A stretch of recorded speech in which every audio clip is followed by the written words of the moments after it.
Hentikan intimidasi badan kehakiman.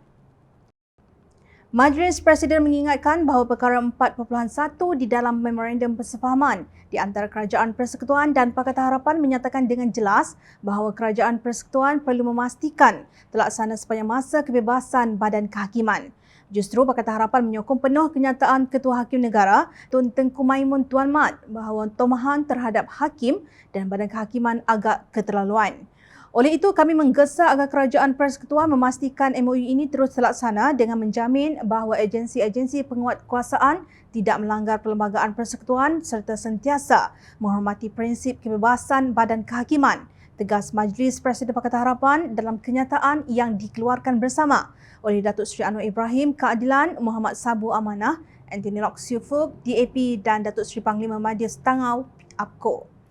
Mereka berkata demikian susulan siasatan terhadap Hakim Mahkamah Rayuan Datuk Muhammad Nazlan Muhammad Ghazali oleh Suruhanjaya Pencegahan Rasuah Malaysia SPRM. Selaras dengan pendirian Majlis Presiden Pakatan Harapan itu, Timbalan Presiden Amanah Datuk Seri Salahuddin Ayub berkata perbuatan tersebut amat berbahaya dan sebab itu Wakil Parti Amanah membuat laporan polis di semua negeri supaya siasatan dapat dijalankan.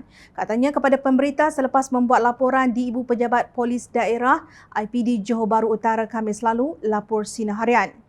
Beliau mendakwa terdapat usaha yang dilakukan pihak tertentu untuk menghina sistem kehakiman Malaysia. Adalah ironis bahawa seorang hakim yang berintegriti dan menjalankan tanggungjawabnya dengan baik telah dikaitkan dengan dakwaan melakukan salah laku dan menimbulkan keresahan orang ramai. Berikutan itu, Ahli Jawatankuasa Pimpinan Amanah Nasional Ustaz Rizwan Abu Bakar tampil membuat laporan polis. Kita telah buat laporan polis menuntut supaya dihentikan usaha menakut-nakutkan para hakim dan institusi kehakiman dan bagaimana siasatan terhadap hakim boleh dilakukan hanya dengan dakwaan daripada seorang blogger upahan yang tinggal dengan perlindungan suaka di luar negara, katanya dalam satu kenyataan. Pendirian pimpinan Pakatan Harapan itu seiring dengan kenyataan Suruhanjaya Hak Asasi Manusia Malaysia Sohakam yang menyifatkan tindakan SPRM memulakan siasatan terhadap laporan berhubung dakwaan rasuah ke atas Hakim Muhammad Nazlan sebagai tidak berperlembagaan dan tidak pernah berlaku sebelum ini. Perkara 125/3A Perlembagaan Persekutuan memperuntukkan bahawa jika seseorang hakim telah melakukan pelanggaran mana-mana peruntukan kod etika yang ditetapkan di bawah Fasal 3B tetapi Ketua Hakim Negara berpendapat bahawa pelanggaran itu tidak mewajarkan, hakim itu dirujukkan kepada tribunal yang dilantik di bawah Fasal 4, Ketua Hakim Negara boleh merujukkan hakim itu kepada satu badan yang ditubuhkan di bawah Undang-Undang Persekutuan untuk mengendalikan pelanggaran itu. Sohakam mempersoalkan motif SPRM melancarkan siasatan dan berpendapat cadangan siasatan SPRM akan menjadi duluan mengikat yang negatif dan berbahaya yang boleh menjejaskan badan kehakiman sebagai sebuah institusi dan sebagai salah satu tonggak kerajaan demokrasi. Sehubungan itu, Sohakam menyeru SPRM menghentikan semua siasatan terhadap Muhammad Nazlan serta-merta, tegas kenyataan itu. Sebelum itu, badan yang melindungi kepentingan profesion undang-undang dan kepentingan orang ramai iaitu Majlis Peguam Malaysia menyeru supaya tidak perlu ada double standard oleh pihak berkuasa dalam mendekati isu yang sama. Atas dasar ini, kami menuntut siasatan yang setara dijalankan oleh polis terhadap laporan yang dibuat oleh Datuk Nazlan mengenai dakwaan yang dibangkitkan dalam kenyataan yang dikeluarkan oleh Raja Petra Kamarudin di blognya Malaysia Today bertarikh 20 April 2022. Kata Presiden Majlis Peguam Malaysia Karen Chia Yilin pada Ahad 24 April.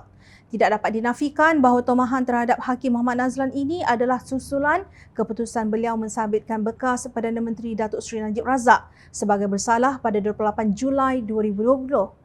Najib dijatuhi hukuman penjara 12 tahun dan denda RM210 juta selepas mahkamah mendapati beliau bersalah terhadap 7 tuduhan pecah amanah, menyalahgunakan kedudukan dan pengubahan wang haram dana RM42 juta milik SRC International Sdn Bhd. Pada 8 Disember tahun lalu, panel 3 Hakim Mahkamah Rayuan yang dipengerusikan Hakim Datuk Abdul Karim Abdul Jalil bersama-sama Hakim Datuk Hassanah Mihad dan Hakim Datuk Wazir Alamaidin Mira menolak rayuan Ahli Parlimen pekan itu dan mengekalkan keputusan Mahkamah Tinggi. Najib kini sedang menunggu rayuan di Mahkamah Persekutuan untuk membatalkan keputusan Hakim Muhammad Nazlan itu. Adakah pihak berkuasa akan memulakan siasatan terhadap sumber tomahan terhadap Hakim Muhammad Nazlan setelah beberapa laporan polis dibuat atau terus krik-krik? Hentikan intimidasi badan kehakiman.